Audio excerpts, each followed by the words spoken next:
Hello and welcome everybody. Today I'm very excited because I'm going to be chatting to Huda.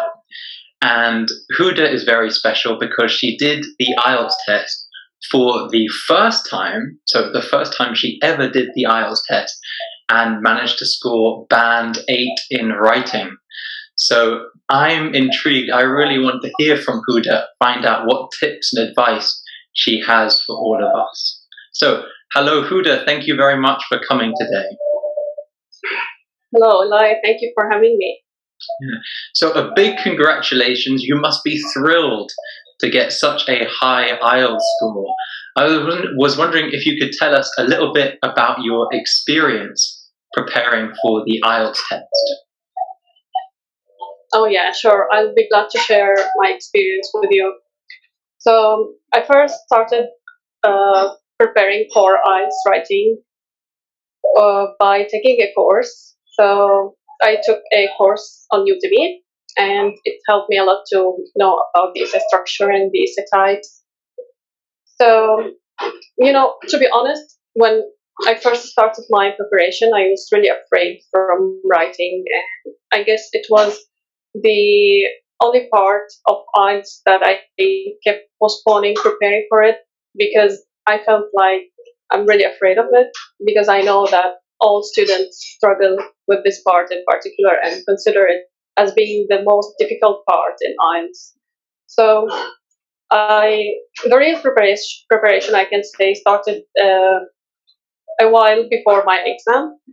So I started writing essays, and when I wrote about 4 or 5 essays, I started looking for someone who can evaluate my essays and possibly give me some feedback. So that's when I found you, and I found about your correction service. At the beginning, I didn't have any problems with the grammar or vocabulary, and I thought that I can write about any topic. But I found out that I was completely mistaken, and I had to do something. So that's when I started to read. Um, so I started looking for band 7, 8, and 9 model answers, and I remember I used your website to read about these model answers, and they were really helpful. Uh, so I visited also a website that I remember you mentioned in one of your live lessons with Kiev. It was called procon.org, and it helped me a lot to know more about the advantages and disadvantages of some topics. So when I first started sending you my essays, and you gave me 6.5 for my first essay. Was it right? I guess it was 6.5. So I felt a little bit disappointed, but you told me about you have to use hedging, and when I used it, I was able to get band 7 in my second essay. Um, and when I started to read more about different topics, I felt that my writing was improving gradually, and I guess you agree with me in that. Um, so what I used to do was this: like I used to copy and paste the essay question into Google and read about it more. I read several articles about many different topics, and I also, as I mentioned, read your model answers from your website, English Pro Tips. Um, so I guess the last 3 or 2 essays you gave me band 7.5 or 8, and I was totally thrilled. And I wish that I could really get that band in my real exam. And luckily I did. Yes. Yes, it was very impressive. So I think in total you sent me 8 essays to evaluate. And I remember the first essay you sent me, I remember I gave you 6.5, but I remember writing, I said, you're capable of much higher. Because I remember reading your essay and thinking, here's someone who can write very well and just needs to understand a little bit about writing IELTS essays. And then, like you mentioned, the second essay was band 7, and then a few essays after that, you were already scoring band 7.5. So I remember I was very excited when you went to do your IELTS writing test. And indeed, you managed to score band 8, which is absolutely incredible. That's a dream for a lot of people out there. Now, you mentioned a lot of really good resources, and I was wondering if I can just share my screen and we'll look at some of those resources. So the first one is, let's have a look, is procon.org. Get that up here. So this was a website that you used to get ideas. Is that correct? Yeah, it helped me a lot to write about advantages and disadvantages of this. Yeah. And so what would you do? Would you click on the topics, or would you just search for something in particular? I tried my best to read most of the topics. I focused on the topics that I wasn't familiar with, so that I can write or know more about the topic. Great. So this is the kind of typical layout of the website. For example, this is a question about should students have to wear school uniforms, which is a page that I've used before in a previous lesson. And I just love the way that you've got the pros on one side and then the cons on the other side. And so you can read through all of these pros and cons, and you get the general idea at the top, and then you get a bit more information below. And by reading those ideas, those pros and cons, you're developing your critical thinking skills as well as coming up with good ideas that can appear in the IELTS test. And how would you choose which articles or which topics to read about? Well, as I told you, I tried to read about the articles or topics that I wasn't familiar with. So, for example, I read about genetically modified food, and I consider this topic is hard to talk about or write about even in my own native language. So, yeah, I read about such topics, and the topics I read about were ranging from difficult to easy. So I read about nuclear energy, money, happiness, homework, uniforms, a lot of topics actually. Yeah. Great. And what was the topic that appeared in your actual IELTS writing test? Well, it wasn't the topic that I practiced writing about, but it was quite familiar. I got a topic about fast food industry. And how did you feel when you saw the essay question?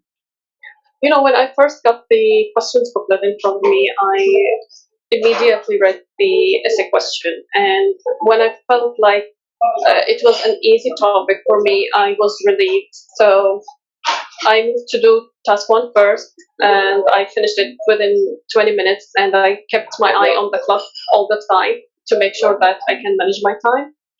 And then I moved to do my essay, and I was able to finish it within 40 minutes, yeah. And the last 5 minutes, I remember I dedicate some time to proofread my essay, because, when you are writing too fast and you can make some mistakes, especially in spelling. So I read my essay, and I remember I changed 1 or 2 words, and I added a comma and a period.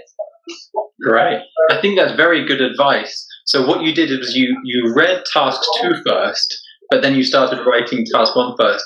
So that way you're already starting to think of ideas, right, that you can apply to your task 2 essay. I love that advice.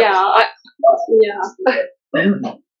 And then it's great also that you gave yourself 5 minutes at the end to check over your writing, because you always find maybe a little spelling mistake, or in your case, a missed comma or some punctuation mistakes.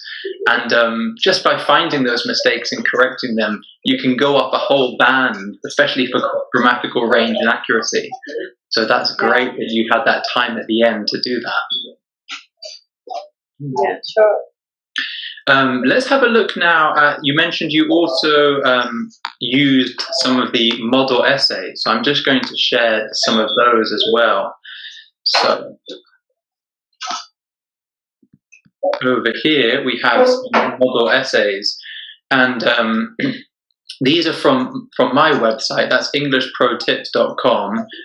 And what you can do is click into these essays, and you have the essay question at the top, and then below that you have these gap fill exercises. So you can read these model essays, which are band 8 or band 9, and you choose which is the correct word to fit into the space. So look, I got that one wrong, so it should be watching.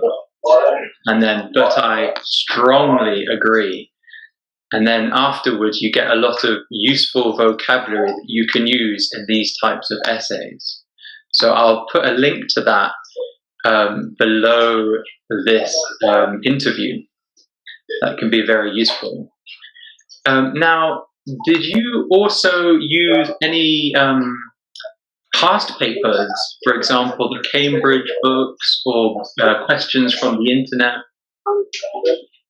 Yeah, I used to read the essay questions from the official Cambridge books, and I also read the model answers at the end of the book. So that's what I did. I read the model answer, and then I read the examiner's comments to know what examiners are exactly looking for when they read and evaluate an essay.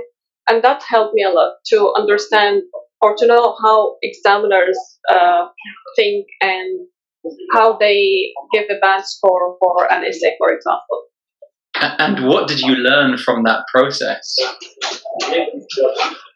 Well, maybe I learned how to evaluate my essays by myself. So I sent you about 8 essays, and the rest of them I just get them corrected by myself. So I looked at the band descriptors, and so I looked for some topic-related vocabulary in my essay, and I asked myself these questions like, was the essay on target? Like, is it more than 250 words? I also looked at the question essay very carefully and checked if my answer was addressing all parts of the essay. If the essay, for example, has 2 parts, like you have to mention the advantages and disadvantages of a topic. So I made sure that my essay was addressing all the parts of the question, and it's the length of my essay is on target. That's great to hear. I'm just going to share my screen again and show people some of the resources that you were talking about. This is an example. Did you use books like this, for example, Cambridge IELTS? Yeah. Yeah. So yeah, but it was the general IELTS, not the academic one. Because right, general IELTS. Yeah. So you had to write a letter in task 1. Yeah. So these are very useful books, the public band descriptors, which will show you what you need to do to get the different band scores. And so, as you'll know, you are evaluated on 4 different categories. Past response, which is the content of your essay, your ability to come up with relevant and developed ideas, and that you have a position. So, for example, you fully agree or fully disagree. You're also assessed on your coherence and cohesion, which is how you organize your essay. So do you use paragraphs? Do those paragraphs have a clear central topic? And then also, how do you organize your sentences within the paragraphs? So, for example, do you use linking words like however, furthermore, in addition? And then you've also got lexical resource, and lexical resource refers to your vocabulary. So do you have the specific words to communicate your ideas? And then finally, you have grammatical range and accuracy. And that looks at whether you can use complex sentences and simple sentences, and can you use those sentences and structures accurately? And finally, punctuation is also very important for grammatical range and accuracy. So like Huda, you can learn these public band descriptors and evaluate your essays at home, which I think is absolutely wonderful advice. And Huda, did you write a lot of essays before your real IELTS test? Oh yeah, I did. I remember when I first started writing, I counted my essays. So when I reached like maybe 20, I stopped counting because um, I did this. Like I decided to write one essay each day until my real exam, and that's what I did. I think it's a good idea to write one essay per day because you have to practice your writing, and the more you practice, the better you will be in writing. So yeah, that's what I did. You're spot on there. So you mentioned that the writing test is the most difficult, and that's true. The average score for IELTS writing is actually 5.5 worldwide. So it's incredible that you were able to get band 8 in the writing. And it's great that you practice writing lots of essays, because often when I speak to people that don't get the band score they want to get, I ask them, "Did you write a lot of practice essays?" And they say, "No, I didn't. I didn't have time." And actually, you can learn a lot from writing the practice essays. Like you learn how to calculate your time, and then you get familiar with the process of thinking of ideas that are relevant to the essays. Now, Huda, did you write these on your computer, or did you write them on paper and a pen? With a pen? No, actually, I wrote on a small notebook. When I first started writing, I used my notebook. But when I finished writing an essay, I had to count my words, and I found that really time consuming. So that's when I decided to write my essays on the sample answer sheets, which you can find at the end of the Cambridge book. So when I started writing on these papers, I didn't know exactly how much or how long my essay should be. So I thought that if I can write 3 or 4 lines for the introduction and 10 lines for each body paragraph and another 3 or 4 lines for the conclusion, so that will be more than enough. And this way I can ensure that I wrote exactly on target, or I had the required length of the essay, which is more than 250 words.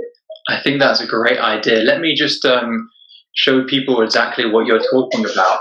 Something like this, is that correct? This is, you wrote on this question paper in order to know exactly when you'd written 250 words. Yeah, that's it. Yeah. That's a great idea, because you don't really have time at the end to start counting how many words. What you want is the ability to say, okay, I know I've written more than 250 words. Now, do you think that you wrote exactly 250 words, or a lot more than 250 words? Yeah, I think I wrote more than 250 words. Yeah, because when I finished, I counted the lines and I found out that I wrote the exact numbers that I told you. I think they were maybe closer to 300 words, I guess. Yes. Yeah, we often see that as people who are scoring band 7 or above typically write 300 or more words. It's very hard to get a band 7 with only 250 words, because you need to write your ideas and you also need to develop those ideas, which takes a lot of words. Now, Huda, I was wondering if you could share some of your top tips for people who want to do better in the IELTS writing test. What would be your advice? Well, tip number 1 is read and write as much as you can before taking your exam. And don't book for the exam if you feel that you're not fully prepared. I know that it may take you some time to be fully prepared, but you have to be patient. And when I first started my preparation, as I told you, I started from that point, which was 6.5. And I felt that my writing was gradually improving by the time. So be fully prepared, and when you feel that you are fully prepared, then you can look for the exam, take it. Tip number 2 is try to get a correction service, because it's highly important to know your mistakes and your weaknesses, and you won't be able to know these things on your own. You need to look for someone who is an expert, maybe, so that they can identify your mistakes and you can work on them. Tip number 3 is try to be not or try not to feel nervous or stressed during the exam, because I believe stress can be destructive sometimes, and that's what happened to me. I got stressed out at the beginning of the exam, and that affected my listening and reading scores. So try to avoid stress, and you have to feel relaxed, I guess, before and while you are in the exam. Tip number 4, and that will be my last tip. Try to be supported and surrounded by people who really have faith in you and who can be your biggest supporters. I remember my husband and my sisters were my biggest supporters, and they kept telling me that be confident and you will get that band-aid for sure. And I used to tell them that's impossible. I can't get that band-aid because I know that only few people manage to do so. But they were really confident and they believed in me. And gladly I was able to get that band-aid and fulfill their dream, maybe. That's wonderful. That's wonderful. So a big thank you to you, Huda, for coming and sharing your tips, and also a big thank you to your husband and all of your family who were able to support you and help you get to such a high level in your IELTS writing. So thank you very much for coming today. Thank you. Thank you so much for having me. It was a pleasure talking to you.